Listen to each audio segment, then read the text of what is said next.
This is John Nichols of The Nation magazine, and you're listening to the Ralph Nader Radio Hour. Stand up, you've been sitting way too long. Welcome to the Ralph Nader Radio Hour. My name is Steve Scrovan, along with my co-host David Feldman. Hello, David. Good morning. Hannah is still out. She'll be back soon, but we have the man of the hour, Ralph Nader. Hello, Ralph. Hello, everybody. As we record this, the United States has dropped 14 30,000-pound bunker buster bombs over 3 different locations in Iran that supposedly were developing a nuclear weapon. This in the face of President Donald Trump's own intelligence department's assessment that Iran was doing no such thing. Trump and his minions have declared the strikes a success that has, quote, obliterated, unquote, Iran's nuclear program. However, a leaked classified intelligence assessment indicates that while there was significant damage done, the bombing failed to bust the bunkers and only set back Iran's nuclear program a couple of months. We've invited back to the program our own weapons expert, Theodore Postol, who is Emeritus Professor of Science, Technology, and National Security Policy at MIT. He has a particular expertise in nuclear weapon systems, so he can give us his own assessment of the progress of Iran's nuclear program, as well as his assessment of the damage done to it. Then, to analyze the political implications of these actions, we welcome back Trita Parsi. Mr. Parsi is the Executive Vice President of the Quincy Institute for Responsible Statecraft and the co-founder and former president of the National Iranian American Council. He is an expert on U.S.-Iranian relations, Iranian foreign policy, and the geopolitics of the Middle East. We're specifically interested in what blowback we could see from the U.S. involvement in Israel, Iran, and the bombing of the nuclear facilities. As always, somewhere in the middle, we'll check in with our indomitable corporate crime reporter, Rosa Mokhyber. But first, we've invited our own weapons expert to assess the damage done from the bombing of Iran's nuclear facilities. David? Theodore Postol is Professor of Science, Technology, and National Security Policy Emeritus in the program in Science, Technology, and Society at MIT. His expertise is in nuclear weapon systems, including submarine warfare, applications of nuclear weapons, ballistic missile defense, and ballistic missiles more generally. Welcome back to the Ralph Nader Radio Hour, Professor Theodore Postol. Well, thank you very much. It's always a pleasure to be here. So let's get right to it, Ted. Give us the scene here. In the press, we were basically told there was exchange of ballistic missile and other attacks between the two countries before Trump attacked the nuclear facilities in Iran. To what extent is the media description here not really accurate and not deep enough? Well, I think the big problem in terms of if you believe that the United States and Israel has any chance of stopping the Iranian nuclear enrichment program, we can talk about what that means politically, but for the moment, let's focus on the technical side, is a particular enrichment facility at Fordow, Iran, which is under a mountain. And we don't know, at least probably some people know, how deep under the mountain the actual enrichment facilities are. But I have no access to that information. But I can measure the heights of the different parts of the mountain using satellite data that's publicly available. And if the tunnel entrances are at the same level as the facility that I presume is under the highest part of the mountain, they're roughly 50 meters deep. And it's probable, again, I don't know, I'm only trying to make what I call technically sound guesses. It's probable there's a 4 or 5 degree incline downward from the tunnel, just to give a little greater depth to the actual cavities. And that would put them under about 75 or 80 meters of layered rock. The rock in a mountain is going to be layered, which is very important because the layering of the rock will cause the penetrating munitions to be deflected as they penetrate the earth. You get a deflection effect, and those effects can be 10, 15, 20, 30 degrees in direction. The other problem with the effectiveness of the munitions is, of course, you have to know where exactly to place them underground. If you knew the location underground, which you don't know, and you wanted to place the munition in a location where it, let's say, goes into the cavity and detonates. That's the ideal situation. If one of those munitions could penetrate into the cavity and then detonate, it would do tremendous damage. It would essentially destroy the interior enrichment centrifuges that are in there. Unfortunately for the Americans and the Israelis, or unfortunately for the Iranians, the cavity is much too deep to be reached by this kind of munition. And of course, the precision with which you can deliver the munition is very low, because the fact that you can deliver the munition with high precision to a location on the surface of the mountain does not mean it will wind up anywhere directly below that location. All this means that Trump's statement is obliterated and destroyed entirely the Iran nuclear arms program is false? Well, there's always a small chance you might have succeeded simply because there's so many variables. But, the odds are enormously high that you wouldn't succeed.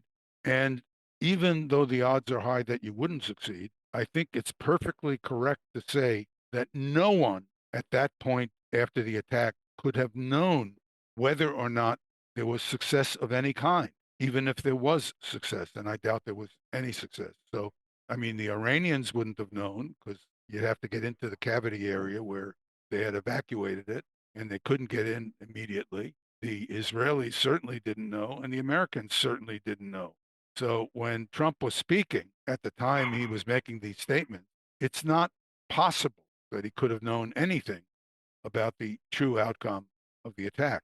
The significance of what you're saying is if the nuclear weapon development project of Iran survives, that's just going to lead to more attacks by Israel and the United States, isn't it?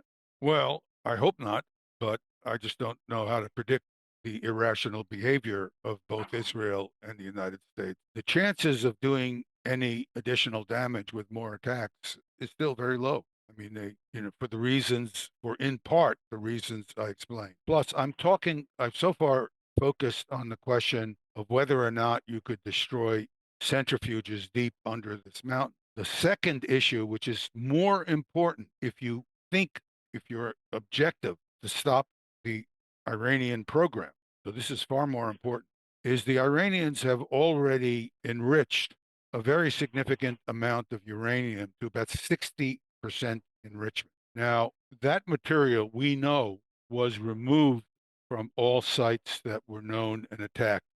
That material is somewhere in Iran in a hidden location, and it probably is in a location that can't even be destroyed because of, sure, there are places that you don't need a lot of volume to locate this thing in a very deep underground tunnel. So not a problem at all. Now, the magic aspect, if you want to call it magic, the magic aspect of this enriched uranium is that it only takes a very small amount of enrichment, since this material is already enriched to 60% uranium-235 relative to uranium-238.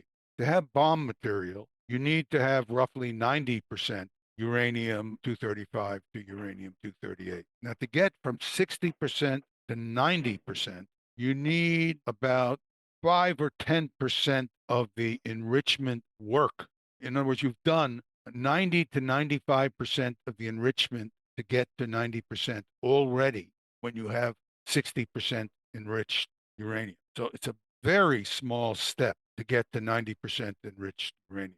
And the material has been saved, so it's still there. And you'd need almost nothing in terms of what Iran already has in the way of enrichment capability to finish the job. I mean, if you destroyed 95% of every enrichment machine centrifuge that the Iranians have, they could still use the remaining machines to enrich this stuff to weapons grade material in a very short time. Let's make clear Israel has dozens of nuclear warheads and has for years. Yes. And they have a delivery system, and they're backed by the U.S., which is, of course, a major nuclear weapons power. Let's go back to the exaggeration of the power of Hamas, Hezbollah, and Iran. I've been watching this over the years. The Israeli playbook, especially with Netanyahu, is to always exaggerate the power of the adversaries so they can say that they have to attack them and they need U.S. weapons because these powerful adversaries present,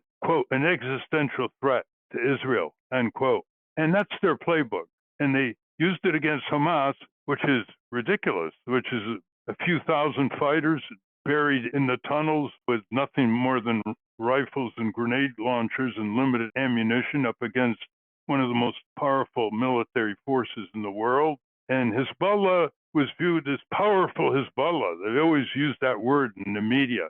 And Hezbollah turned out that they were infiltrated to a fantastic degree by Israeli spies, and they destroyed the leadership in just a matter of days and destroyed many of the missiles. And Hezbollah is now quite quiet. And Iran, when we had you on last time, you thought they had pretty powerful defense systems, what we used to call anti-aircraft systems, in place.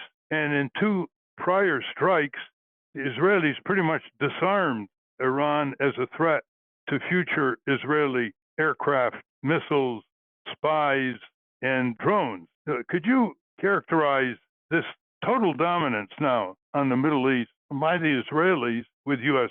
close co-belligerency, and what it's going to mean in the coming year or so, especially with Trump at the helm? Is he going to continue to be Netanyahu's toady, or is he now going to say, well, I blasted the nuclear facilities, now I can tell Netanyahu to stop, observe my Trump ceasefire, and stop the missile exchanges?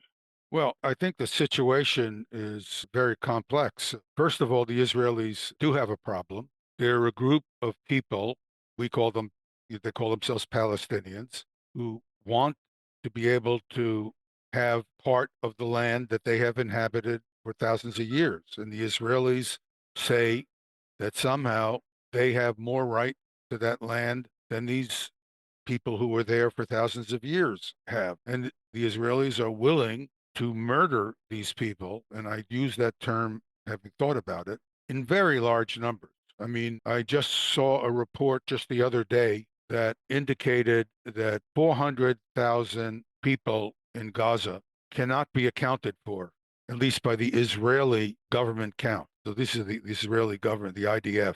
Now, it's my guess that all you have to do is look at the damage that's been done there, that those 300 or 400,000 of these people are either dead, somehow managed to get out of that hellhole. But there's certainly many hundreds of thousands of dead. These numbers that there are 30, 40,000 people killed are just ridiculous. You cannot bomb a place into rubble. We're not talking about buildings that are shells. We're talking about rubble. These are big buildings. When those buildings go down, there's a lot of concrete that falls on the people who are inside them or sheltering even underground. There's no way to get out. So the number of buried people have got to be just tens of thousands, if not 100,000 or more, people just buried in the rubble that nobody is counting. And, that's murder.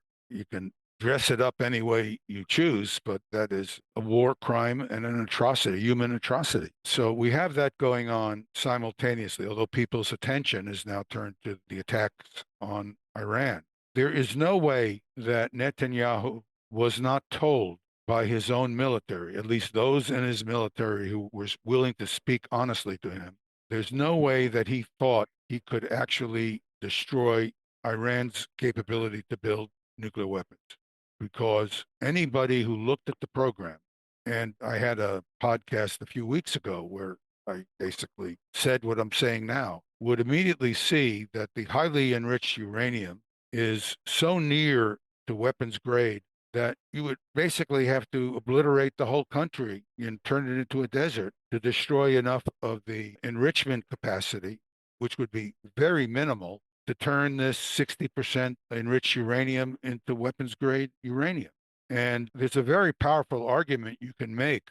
I don't know if it's correct, because nobody knows if it's correct, but there's a very powerful argument you can make that if Iran even had one nuclear weapon that it could deliver, and if it had one nuclear weapon, it could deliver it because it has the missiles, Israel would not be willing to do this, because Tel Aviv or Haifa could be destroyed by a single missile. Iran is a big country. Now, maybe, different speculations on how many nuclear weapons Israel has are all over the place, but say they have 90 or 100 nuclear weapons. Well, they would need 90 or 100 nuclear weapons to obliterate Iran. Iran's a big country, one nuclear weapon in one place. Now, of course, obviously, if you use the few nuclear weapons on Tehran, the seat of government would be gone. But if you really want to destroy the country, you need 80 or 90 nuclear weapons. God help us if they actually did this. But if the choice was destroying Iran with 90 or 100 nuclear weapons and accepting a couple of nuclear weapons successfully delivered to Tel Aviv and Haifa, maybe Jerusalem would not be attacked because of its religious meaning to everybody. But Beersheba was just attacked. I mean, you don't need many nuclear weapons to bring Israel to its knees. So there's an asymmetry there, too. Who wants to make that gamble? Even Netanyahu might not be willing to do that. So the situation is begging, the Israeli attack is begging the political leadership of Iran to go ahead and build these nuclear weapons because they're poised to be able to do it. I hope they won't, because I don't think we need yet another nuclear weapon state. But I think the only countries that could save us, and when I say us, I mean the world, not Israel, not America, save the world from yet more proliferation of nuclear weapon states, but to save the world from the negative security consequences of one more nuclear weapon armed state. The only way to do that now, given what the Israelis and the United States have done to provoke the Iranians to seriously consider going ahead and building nuclear weapons, the only way to stop that, hopefully, is the influence of Russia and China on Iran, because the Russians and Chinese are very concerned about reducing the chances of further nuclear proliferation in the world. They have been very good about this. The United States has not been so good about this, and the Israelis have been reckless, because the Israelis have done everything in their power to create an internal argument among the political leadership in Iran to proceed to build a nuclear weapon so that this kind of thing won't happen again. So the Israelis' grand strategy, if you want to call it that, shows no intelligence or thought of any kind. Well, on October 5th, 2024, we interviewed you, Ted Postol, on this program, and I want to quote something that you said. Quote, "The Iranians have clearly shown enormous restraint. They have been provoked to the limit by Israel, and the United States has done nothing to constrain Israel's provocative behavior. Let's be clear on that right now. All of this news reporting where people are expressing outrage about the Iranian attack on Israel, it's unfortunate. I do not want to appear like I don't think it matters, but at the same time, it's been provoked to the point. It's amazing that the Iranians have restrained themselves to this point, but the Iranians know they're going to suffer heavy damage from Israel. They have not wanted to go to war. They have shown great wisdom and restraint in spite of the situation. What the Iranians will want to do is not overtly lose a war with Israel. What the Israelis want, this guy Netanyahu in particular, who is delusional besides being a psychopath, is a decisive victory. Let me underscore," you continue, Ted Postol, "let me underscore that decisive victory against Iran, Hezbollah, and Gaza, those poor victims of his genocide in Gaza, he can't do that. He's going to do everything. He's going to kill God knows how many more people in his effort, which is already crime against humanity, that's beginning to look like the Holocaust," unquote. What's your update on that? I don't think I have anything to update. I think he's proceeded, he's killed many more people from the time, relative to the time I made that statement in Gaza. He attacked, it was an unprovoked attack.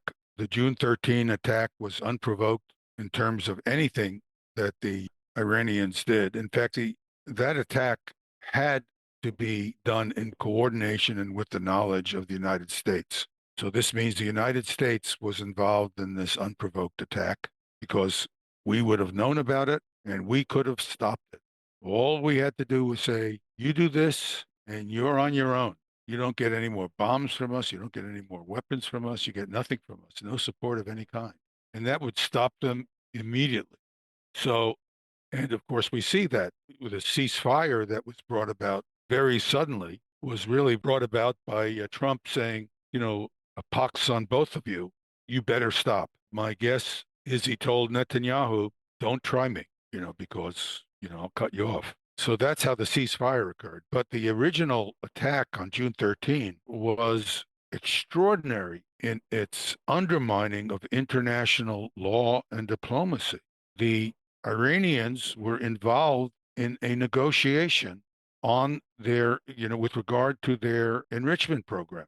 There was supposed to be a meeting on June 14. I think, correct me now, I think it was Amman, Jordan, or maybe it was Turkey. I don't know which. But there was supposed to be a meeting where there were going to be further negotiations on the limitations or adjustments in the enrichment program. And right in the middle of this negotiation, not only did the Americans or the Israelis with American knowledge attack Iran, but they killed one of the lead negotiators. They go around killing diplomats. This is like going back to Ivan the Terrible in 13th century or 14th century Russia. I mean, there are hundreds of years of protocols to protect diplomats, not because they're special people who deserve protection, but because they're critical in any attempt to negotiate a situation, including a cessation to the fighting. So countries have developed these international rules that you don't go around killing diplomats. And of course, the Israelis just do that all over the place. They killed a diplomat who was negotiating for Hamas by attacking the Iranian embassy in Syria. Attack an embassy? I mean, this is the kind of thing that Al-Qaeda was doing to American embassies, and they were considered outright terrorists, and correctly so. If you attack an embassy, you're an outright terrorist, and you're undermining the mechanism for trying to control the escalation to arbitrary levels of violence if you destroy the people who are going to do your negotiations, whether you like them or not. But some people watching this scene that you're describing, Ted, are amazed at how the Israelis flattened in several stages the Iranian military defense and offense system. In fact, you appeared on our program to think that the Iranians were more fortified and more capable of responding than it turned out to be the case. Now, as you point out, Israel limits casualties from Iranian missiles because every house has to have a safe room, they have air raid shelters, and they minimize casualties. With the Iranian regime, they have no safe room requirements, they have no air raid shelters. Their anti-aircraft system was destroyed before the June 13th attack. Many of their leaders were killed. They knocked out some installations that manufacture material for their missiles. Apparently, they knocked out caches of missiles as well, and on and on. Were you surprised by the greater knowledge, infiltration, and destruction unilaterally by Israel against Iran? No, I wasn't, because Israelis have a number of technical advantages with regard to, just the brute force of fighting. First of all, they have a tremendous number of people on the ground in Iran to give them data. They know where people live. These people have some significant success in identifying installations. Once you know the location of an installation with modern weapons, you can destroy it unless it's very deep underground. And the Israelis have an air force that can deliver significant tonnage of explosives. Missiles are limited to maybe 500 or 1,000 kilograms. An aircraft can easily carry 2 or 3 or 4 tons of munitions. The aircraft can carry them in the form of standoff missiles, which it's clear the Israelis are using. The standoff missiles can be very accurate, which the Iranian ballistic missiles are not accurate. I have estimated their accuracy to be about 1 kilometer is my estimate. And I think that's a pretty good estimate because I could discuss why. So 1 kilometer is enough to assure that you will drop a bunch of these within downtown Tel Aviv if that's your objective. And I think that was part of the objective of the Iranians. And I think they've done a lot of damage in downtown Tel Aviv. Nobody is sitting around in downtown Tel Aviv talking about the 100% or 90% false claims about the missile defenses working so well. there are tens or more, probably several tens, maybe even a score or more of, 1,000-pound, 1,500-pound munitions that have detonated in downtown Tel Aviv. There are a lot of big concrete and steel buildings that have been severely damaged. And when you do enough damage to a concrete and steel, reinforced concrete and steel building with an explosion that's big enough, you are doing secondary damage to a very great range, hundreds of meters. So when you see photographs of people in their apartments in Tel Aviv with the windows blown out and walls cracked and debris all over the apartment, those apartments were maybe a couple of 100 meters from the actual detonation point. So everybody in these big cities now has felt directly the consequences of Iranian retaliation. Now, I can't tell you what the psychological effect on the Israeli population is from these experiences, but I'll bet you it's not good and it's not going to stay the same. People will initially be angry, but after a while, they're going to start to ask questions like, where are these defenses? And why were these weapons brought against us? You mean we attacked this country, provoked it to respond in this way? All this general damage was done to our urban environment, and they still have a nuclear program? Do you dispute the Israeli official estimate that they've knocked down over 90% of the missiles and drones No, that have it's not come in close. from It's Iran? ridiculous. It's not close. These attacks are occurring in the night sky, which is a great advantage if you want to understand what's happening. Because in the night sky, there's no sunlight. When it's day, you have a blue sky. And the reason you have a blue sky is because light from the sun in the blue part of the sun's light spectrum gets scattered by the sky. And so you have this blue sky, which is produced by scattering from the sunlight.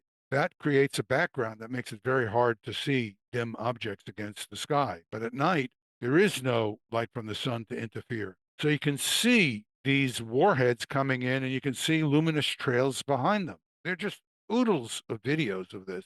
And you can also see the effects of an intercept. When an intercept occurs, there is a large detonation in the sky, and it's very much bigger, and it persists for a very much longer of time than the small detonations you see in the sky from interceptors with the warheads on the interceptors explode. So when people are looking into the sky, they see all of these interceptors exploding in empty space, and they mistake these things for intercepts. They're not intercepts, they're just warheads from interceptors exploding in space, doing nothing. And when you go through this with a knowledgeable eye, I've done some video presentations on this for people to see, you can see exactly when an intercept occurs. And they are very rare, very rare. Now, if you were intercepting 90% of these incoming warheads, you would see the sky filled with these large, bright, long-time persistent fireballs.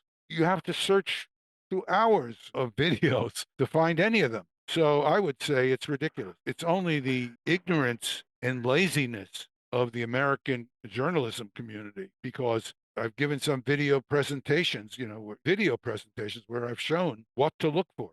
And as far as I can tell, these journalists, they just report whatever they have heard. You dispute the Israeli fatality count of 24 Israeli deaths from all these missiles compared to over 1,000 Iranian deaths from Israeli missiles? If there's that kind of destruction in Tel Aviv, two If people things. take shelter. One, there would be a larger death toll, and two, there'd be more independent journalists getting that story out to the world, which we haven't seen. I don't dispute the number of people killed. If you take shelter, you can tremendously increase your chances of surviving or escaping injury. Let me give you an example from World War II. If you were walking in the street in London and a buzz bomb was approaching, you could hear it, because these were, primitive first cruise missiles. They had this primitive pulse engine, not really a jet motor, but sort of related.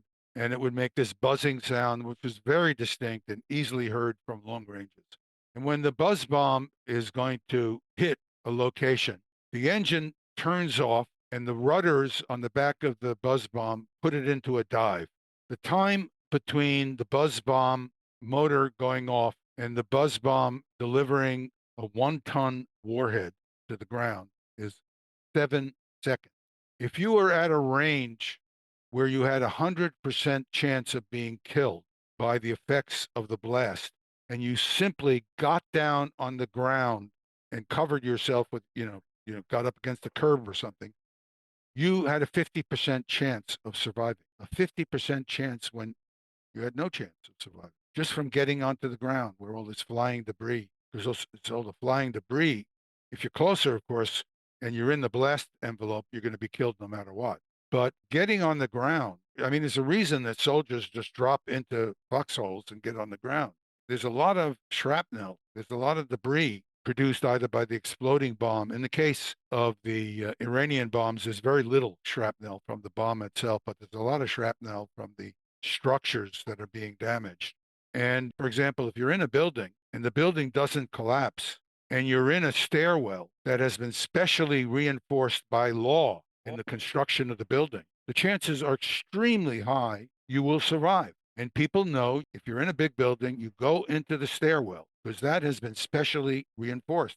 Even at the World Trade Center, very few people who survived the collapse of the building were in elevator shafts. The shafts were strong enough. The building collapsed around them, but the shafts didn't disintegrate in the same way. So they weren't buried under rubble. So it's very easy. And there's lots of data on this kind of thing. Sheltering is known among people who worry about protecting soldiers and population, known to be an extremely effective way of reducing deaths and casualties from munition attacks. It doesn't mean you can eliminate those effects, but you can reduce them tremendously. And my guess is if the buildings in Iran were constructed in a similar way, and if the Iranian population had warning and training, you have to follow the orders, the warning orders, they would have had similarly low casualties. The problem there, though, was they had no prediction of when an explosion was going to occur because the Israelis know when an explosion is going to occur because they have a radar tracking these ballistic missiles, which can be seen at significant range. So they can turn on a siren, which gives people a chance to run to shelters. In the case of Iran, a lot of the big explosions in downtown Tehran were from drones, where you don't know the drone is coming until it hits the building and detonates. And of course, there was no concern at all shown by the Israelis about civilians being killed when they were hitting apartments where political leadership lived. And so there were lots of people killed. Let's ask the big question. You've read history, political literature, diplomacy, as well as the engineering scientific dimensions of warfare in the Middle East. If you were asked by a congressional committee to propose what the U.S. government should do, starting from now, to resolve these issues, to get humanitarian aid into Gaza, to do anything that would prevent future conflict, what would you recommend? Well, if I were asked, I would have to give the advice I am sure would work. I'm sure, but I'm also sure the political system is not capable of following that advice. But the advice is really very simple. You tell the Israelis, if you continue doing these things, you're on your own. We're not sending you any material. There are no bombs. There's no support. There's no money. That's it. You can do what you want, but you can't do what you want with our money and our weapons, period. And you better damn well make sure that those people in Gaza are eating, because we're going to know about it. We're going to make sure that, we understand what's happening there. You're not going to starve these people out. That's a war crime. And you're not going to continue killing them and shooting children in the head with sniper fire. It's not acceptable. We're the United States. We don't participate in this. And you stop or you're on your own. And let me tell you, it would stop. The Israelis could not pursue this on their own. And incidentally, we did this with Ukraine. When Trump went into Ukraine, he was talking to this guy Zelensky, who Zelensky is just as murderous as Netanyahu is, just as big a liar. And he was trying to get Zelensky to negotiate with the Russians, and Zelensky was blowing smoke at him. And he cut off intelligence and he cut off weapons supplies to Ukraine. They immediately started talking to the Russians.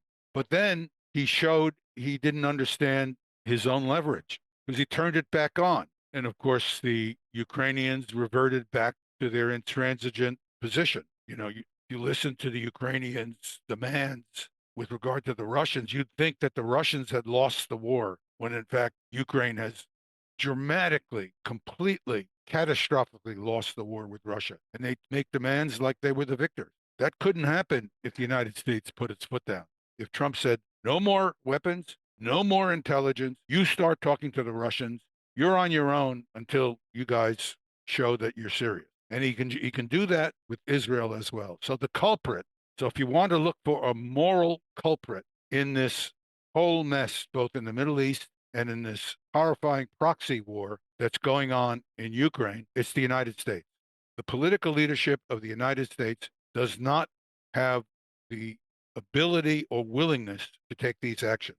Now, let me explain why this is politically difficult. This is why you need a real leader, not a follower.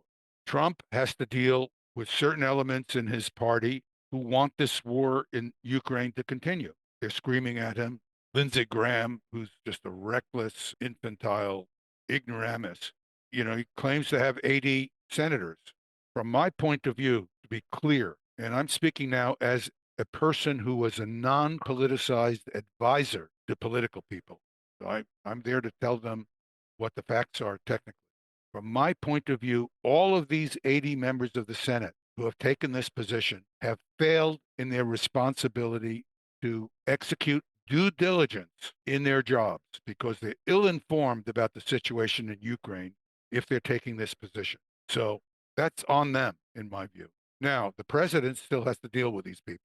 Can he threaten them? He certainly threatens enough people politically. Why is he so silent there? In the case of Israel, the facts that people don't want to talk about, although John Mearsheimer and Steve Waltz wrote a brilliant treatise on this, which is not as comprehensive as it could have been, but they were constrained, about how the Israeli lobby, in particular the American Israeli Public Affairs Committee, IPAC, owns the Congress. None of these people want to do anything. They're so afraid of being strangled financially or having money that would be given to them used against them in their efforts to be reelected. This extremely powerful, because of all the money it has, lobbying organization controls the Congress, controls it. So anyone who says, I'm worried about democracy in the world. I'm a big supporter of democracy. You better look at our own system. You look at our own press. We don't have a free press anymore. We have a press that goes around and monkey talks what the political people are saying. And we have political people who are shoveling in the money as fast as they can get it so that they can stay in power by arguing things that are absolutely factually and verifiably wrong. Was he speaking with MIT Professor of Engineering Emeritus Ted Postol about the military, political, and diplomatic morass in the Middle East. And I'm sure this is a subject that will continue to invite your close scrutiny right down to watching satellite images of missile attacks in that troubled area of the world, and that you'll continue to speak out about the genocide and the mass murder in Gaza. Thank you very much, Ted. Thank you very much. We've been speaking with Theodore Postol. We will link to his work at ralphnaderradiohour.com. We're going to take a short break, and when we come back, we will discuss with Trita Parsi whether any of this military action in the Middle East has made the world safer. But first, let's check in with our corporate crime reporter, Russell Mokhiber. From the National Press Building in Washington, D.C., this is your Corporate Crime Reporter Morning Minute for Friday, June 27, 2025. I'm Russell Mokhiber. A major artificial turf manufacturer's effort to block a webinar about the hazards of synthetic turf has triggered a multi-million-dollar lawsuit against it. The lawsuit, filed in Nassau County, New York, accuses the Polyloom Corporation of America of having engaged in an illegal strategic lawsuit against public participation for trying to block the turf webinar by the nonprofit Grassroots Environmental Education, featuring a presentation by a scientist from Public Employees for Environmental Responsibility. The webinar, slated for January 23, entitled The Trouble with Turf, was intended to discuss potential adverse health effects of artificial turf. For the Corporate Crime Reporter, I'm Russell Mokhiber. Thank you, Russell. Welcome back to the Ralph Nader Radio Hour. I'm Steve Scrovan, along with David Feldman and Ralph. What could be the long-term consequences of the U.S.-Israeli recent bombing of Iran? David? Trita Parsi is the executive vice president of the Quincy Institute for Responsible Statecraft and the co-founder and former president of the National Iranian American Council.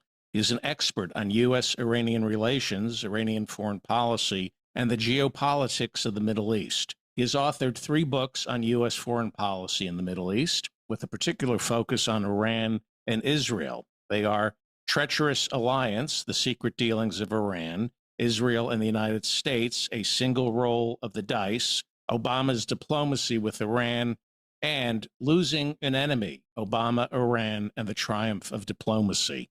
Welcome back to the Ralph Nader Radio Hour, Trita Parsi. Thank you so much for having me. Yeah, welcome indeed, Trita. There's a lot that we don't know about what's going on in the Middle East right now, but one thing it seems to be clear is that Iran is essentially militarily defenseless, and the damage to Iran was far greater than Iran's retaliatory attack on Israel. And Israel is bristling with weapons, supplies, as we speak, being furnished by the United States. What do you see given Trump's demand that there is a ceasefire? He's decreed a ceasefire between Iran and Israel, but the situation is explosive as we speak on June 25th when this is being recorded. What do you see for our listeners to heed that you see on the horizon? And please include Congress in your assessment. Sure. Let me first, Ralph, say I don't think Iran is defenseless. I think it is true that clearly their air defense systems have not been able to perform. The Israelis and the U.S. had almost complete control of the Iranian sky. But there's also another side of this picture, which is that Israel actually was also very vulnerable. You had a large number of missiles being shot. An increasing percentage of those missiles made it through all of the different layers of Israel's state-of-the-art missile defense systems. The Israelis paid a high price, not as high of a price as Iran, but this was not the same as Israel bombing refugees in tents. This actually carried a cost for the Israelis.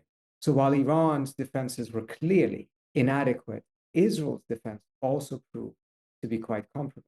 Had the Israelis not had the support of the United States, meaning restocking them with anti-missiles and all of those different things, intelligence, etc., the Israelis would be in a completely different position. And I think the important reason of recognizing that is that Israel is not enhancing American power in the Middle East. Israel is consuming it. This is not an alliance in which the U.S. benefits because the Israelis are adding strength to the U.S. This is one in which the U.S. is bailing out the Israelis left and right, starting a war that they couldn't finish or couldn't complete or couldn't win. Because at the end of the day, yes, they inflicted a tremendous amount of damage on Iran. They killed a large number of civilians, a large number of Iranian scientists, and a large number of Iranian military heads. But at the end of the day, it's very difficult to see how strategic this has put the Israelis in a better position. I'm not saying that the Iranians are winning this at all.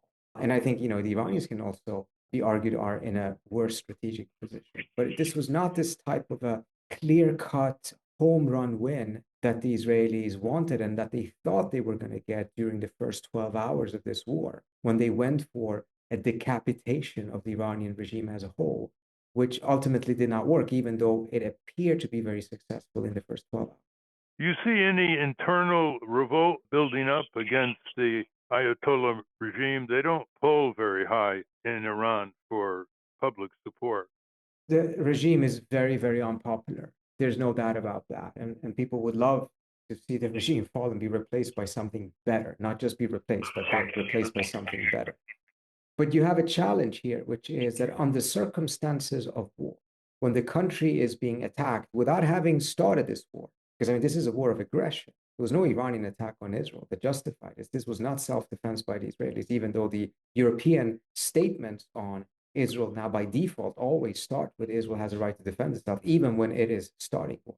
But given all of that, it means that if the regime were to collapse, which may very well happen, but if it were to collapse, it would most likely be because there would be an internal coup, and the next regime would be coming from the very same regime. It would just be a much more aggressive and hardline element from that same regime that would take over. I don't see a scenario in which, under the circumstances of war, the regime would be replaced by peaceful NGOs and peace activists. That can definitely happen under the context of peace, but not when the Iranians have been attacked in this way. So, and I think it's also part of the reason why Trump himself came out and said that he doesn't want to see regime change because of the destabilizing impact that likely would have. Well, on one side, you have Israel and the United States and the U.S. Congress supplying endless military support as well as political and diplomatic cover, United Nations. On the other side, you have Iran, which is not really being supported functionally by Russia and China, and it's running out of missiles and running out of the manufacturing capacity to produce the missiles because of previous Israeli missile strikes. What's your view on that in terms of the growing imbalance of deterrence here? We don't know for a fact exactly how it looks, but my impression might be a little bit more, maybe a bit different from yours. First of all, I think the part of which you're absolutely correct. The Iranians are completely lonely. They did not get any help from the Russian. And Russian air defense systems have proven to be quite ineffective in Ukraine. And the lower standard ones that they had in Iran clearly also have been ineffective. The Chinese are wise enough to stay out of things like this, unlike us, who always seem to love to jump into other countries' wars. But when it comes to the stock, the Iranians have more missiles, long-distance missiles, than the Israelis have interceptors. The cost of the interceptors are also dramatically higher than the cost of the missiles. If their missile situation was good, they would not be begging the US to constantly come and replenish it and add additional ones. The math in the long run on that front, and it's only one aspect of it, actually seems to be the Iranian favor. On other fronts, it may not be, because at the end of the day, the Israelis had penetrated Iran's security apparatus that had tons of Mossad cells inside the country, and probably still have. And the Iranians have apparently nothing in Israel. So on that front, the ledger is completely in favor of Israel. On the issue of who could sustain a long war, again, we don't know quite yet exactly. The Iranians did sustain 8 years against Iraq, but this is a different Iranian society that has no appetite for war. The Israelis have sustained, for the last year and a half, but it's not a war. It's a genocide, and they're not really even seeing what's happening necessarily or paying a price for it. And when they fought Lebanon in 2006, the 34 days, the Israelis threw in the towel because they didn't want to do it any longer. So it's not clear where things would stand on that front. But I think the most important thing is that the Iranians don't want a long war or a war at all. Trump, despite the fact that he, in my view, committed a huge mistake by entering this, nevertheless cut it short very quickly, choreographed something with the Iranians so that he could get a face-saving way out and the Iranians could get a face-saving way out. And he quickly pushed for a ceasefire. And what's the ceasefire? The only one who actually want to continue this is the Israelis, not because they think that they can sustain it, but because they think that they can get the United States into it. And if they can get the United States into it, obviously the equation changes dramatically. The only reason I would see the Israelis stop trying is because they come to the conclusion that they cannot drag the US into this war. And I haven't seen them actually stop trying.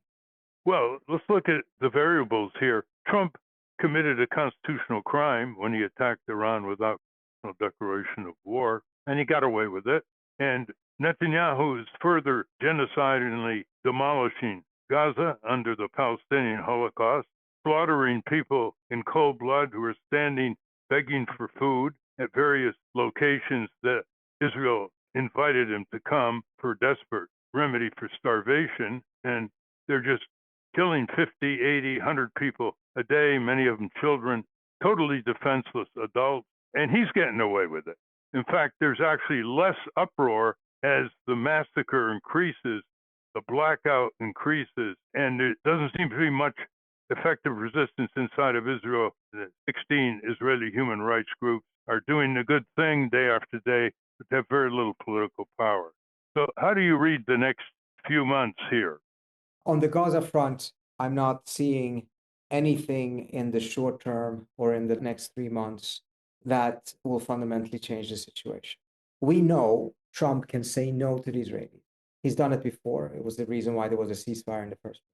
What we don't know is whether he can sustain a no to the Israelis. He failed to do that on the first ceasefire. We never got to phase two. Netanyahu said from the beginning that he didn't want to even go to phase two, but the American side actually thought they would at least get to phase two. They were less confident about phase three, but we never even got to phase two. Because in order to get there, you actually needed to sustain the pressure on Israel. And Trump didn't do that. Now we see that he has forced them into a ceasefire with Iran. Whether that is going to last or not depends on whether he sustains that pressure on them. But we've not seen anything yet that gives me the impression that the type of fatigue he now appears to have with Netanyahu on Iran exists on Gaza. There is a reality that could change the dynamics, and that is if knowledgeable people would put forth the actual death count and injury count in Gaza, the death count would be around 500,000. The injury count, but doctors back from Gaza say that most people in Gaza are either injured, sick, starving, or dying. And instead, the press seizes the self-serving Hamas undercount of 56,000 dead since October 7th, and it doesn't have the impact. If the figure was 500,000, that's more deaths than the entire loss of U.S. soldiers and sailors in World War II. It would change the dynamics diplomatically, politically, and civically. So if someone asked you, you know a lot about Palestine, you follow this very closely, Mr. Parsi, what is your rough minimum death toll in Gaza? Not an expert on that, Ralph, but I do think that a lot of what you said is true. And I saw the numbers that came out yesterday that they cannot locate about 380,000 people. They cannot account for them. And I think that at least gives us a sign that the death toll must be above 250, perhaps above 300,000. Where I may differ with you, and perhaps I'm too cynical, and your success in life, which is astonishing, is probably because even in the darkest moments, you kept some optimism alive. But if I'm more cynical than you, I have to say at this point, I'm not even sure if 300,000 deaths would move people in the manner that it needs to. Well, I think it would. It'd break through the indifference, ignorance, or bias of the mass media, which loves to go along with the Hamas figure, as Netanyahu likes an undercount for his own purposes. But when you start making comparisons that Americans understand, the number of U.S. military killed in World War II exceeded by the deaths in Gaza, the combined death toll of Hiroshima, Nagasaki, and Dresden being one half of the current death toll in Gaza, which is an area only the geographic size of Philadelphia. And when you put all the various estimates, projections, starvation of experts in the field, from UN agencies to academics to nonprofit groups to relief groups, it does change the whole dynamic of the situation. I mean, a few months ago, I had somebody who should know better say, well, you know, the death toll in Gaza, that's about what we lose on the highway in the U.S. It's terrible, but it's no big deal. So I disagree with anybody who says that the quantitative death toll doesn't matter. The Israelis know from their Holocaust in Germany how important it is to have a full death count. They would never underestimate their own death count the way the self-serving Hamas regime has done to keep down the anger of its own people for not being able to protect them and provide them with shelters after October 7th, or in anticipation of Netanyahu's contrived or blunder collapse of the most sophisticated multi-tier border defense apparatus. That is yet to be officially investigated in Israel because Netanyahu is opposed to it. Let's go to Steve. Just continuing with the Iranian thing, with the Iranian bombing, what do you think the long-term effect of that is going to be for not only Israel, but the United States? I think the most obvious long-term effect of all of this, seeing that this country that had not attacked Israel or the United States was attacked by two nuclear weapon states in the midst of negotiation, is that it's difficult for me to see that Iran in the next 5 to 10 years will not be a nuclear weapon state. Whereas prior to this, I thought that it was quite plausible that a deal could be reached that would prevent weaponization. I still think that a deal can be reached. I still think that it needs to be reached. It's just seeing how this has impacted the debate inside of Iran, within the regime and within society. There was never support for weaponization among society. There was support for enrichment and having the technology, having the science. There was pride in it. But seeing these sporadic, spontaneous gatherings of people outside of places that had been bombed, particularly apartment buildings with a lot of civilians, and people just spontaneously starting to chant, "Where's our bomb? Where's our bomb?" I never saw something like that before. And again, it's highly predictable.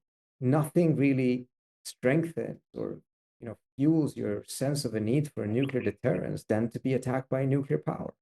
So this is one of the most important effects of this. It is not just the Iranian. If you're sitting in Turkey, if you're sitting in Riyadh, you're probably thinking the same thing. that you may need to have a nuclear weapon because at some point you may end up in the crosshairs of Israel or the United States. So I think this has been a huge blow to the non-proliferation regime as a whole, regardless of whether in the short term something can be done to prevent weaponization. Well, thank you, Trita Parsi, Executive Vice President of the Quincy Institute. Fortunately, you're getting quite a bit of media coverage to educate the American people about the history and present situation in the Middle East, which you have a very intimate knowledge of. Could you give the website of the Quincy Institute so our listeners can know more about the importance of this institution in Washington, D.C.? Yes, it's quincyinst.org. It's our think tank. And you can also find my stuff either on tritaparsi.com or even better, frankly, on my Twitter page, tparsi, @tparsi. That's Trita, Trita Parsi, Parsi. Thank you very much. Thank you so much. Continue Always a pleasure your to good be with work. you guys. Thank you. Thank you so much. We've been speaking with Trita Parsi. We will link to his work at ralphnaderradiohour.com. I want to thank our guests again, Theodore Postol and Trita Parsi. For those of you listening on the radio, that's our show. For you podcast listeners, stay tuned for some bonus material we call the Wrap-Up, featuring Francesco DeSantis with, in case you haven't heard, a transcript of this program will appear on the Ralph Nader Radio Hour Substack site soon after the episode is posted. Subscribe to us on our Ralph Nader Radio Hour YouTube channel. And for Ralph's weekly column, it's at nader.org. For more from Russell Mokhiber, it's at corporatecrimereporter.com. The American Museum of Tort Law has gone virtual. It's at tortmuseum.org. You can explore the exhibits, take a virtual tour, and learn about iconic tort cases from history. To order your copy of the Capitol Hill Citizen, Democracy Dies in Broad Daylight, it's at capitolhillcitizen.com. And remember to continue the conversation after each show. Go to the comments section at ralphnaderradiohour.com and post a comment or question on this week's episode. The producers of the Ralph Nader Radio Hour are Jimmy Lee Wirt, Anna Feldman, and Matthew Marin. Our executive producer, Alan Minsky. Our theme music, Stand Up, Rise Up, was written and performed by Kemp Harris. Our proofreader is Elizabeth Solomon. Join us next week on the Ralph Nader Radio Hour. Thank you, Ralph. Thank you, everybody. I can't emphasize enough. Keep on top of your senators and representatives, not just for foreign policy, for that monstrous tax budget destructor of America that is winding its way through the Senate. Step up, you ought to step up. Rise up, rise up. I know you ought to rise up and stand up, stand up. You've been saying, I think you step up. I think that you should step up. Rise up, don't let the system hold you down. Stand up, stand up. You've been saying,